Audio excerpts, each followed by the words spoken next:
നമസ്കാരം കൂട്ടുകാരെ, ഇതാണ് ചുണ്ടയ്ക്ക എന്ന് പറയും. ഇത്ര വലിപ്പമുണ്ട് ചുണ്ടയ്ക്കായ്ക്ക്.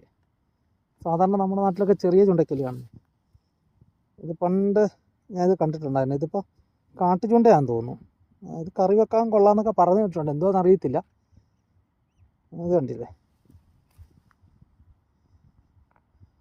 നല്ലതായിട്ട് പഴുക്കും കേട്ടോ. പച്ച നിറമാണ്, പഴുത്ത് കഴിഞ്ഞാൽ മഞ്ഞ നിറം വരും. ഇത് കണ്ടില്ലേ, ഇതേപോലെ മഞ്ഞ നിറമാവും. ഇതിനകത്ത് നിറച്ചും വിത്താണ് കേട്ടോ. കണ്ടോ, നിറച്ചും വിത്ത അതിനകത്ത്. ഇത്തരം ചുണ്ടയ്ക്കകത്തൊക്കെ നമ്മൾ വഴുതനങ്ങ ഗ്രാഫ്റ്റ് ചെയ്തിട്ടുണ്ടല്ലോ, അടിപൊളിയായിരിക്കും കേട്ടോ. ഇതേപോലെ നല്ലതായിട്ട് രോഗപ്രതിരോധ ശേഷി കൊണ്ട് നന്നായിട്ട് കിളിക്കുകയും ചെയ്യും. വഴുതനങ്ങ ആണ് ഇതിനകത്ത് ചുണ്ടയ്ക്കകത്ത് ഗ്രാഫ്റ്റ് ചെയ്യാൻ അടിപൊളിയാണ് കേട്ടോ. ഇതിനെക്കുറിച്ച് ആരെങ്കിലും കൂടുതൽ അറിയാമെങ്കിൽ ഒന്ന് കമൻറ്റ് ചെയ്യണം കേട്ടോ. ഇതിപ്പം ഞാൻ പണ്ട് കണ്ടിട്ടുള്ളതാണ്, ഇത് ഇപ്പോഴാണ് ഇത് കണ്ടേക്കുന്നത്. കാട്ടുചൂണ്ടയാന്ന് തോന്നുന്നു. ഇതിനെക്കുറിച്ച് അറിയാവുന്നവരൊന്ന് കമൻറ്റ് ചെയ്തേക്കണേ. അപ്പോൾ നമ്മുടെ ചാനൽ സപ്പോർട്ട് ചെയ്യണം. അടുത്ത ദിവസം നമുക്ക് പുതിയ വീഡിയോ ആയിട്ട് വീണ്ടും കാണാം. അതുവരെ നന്ദി, നമസ്കാരം.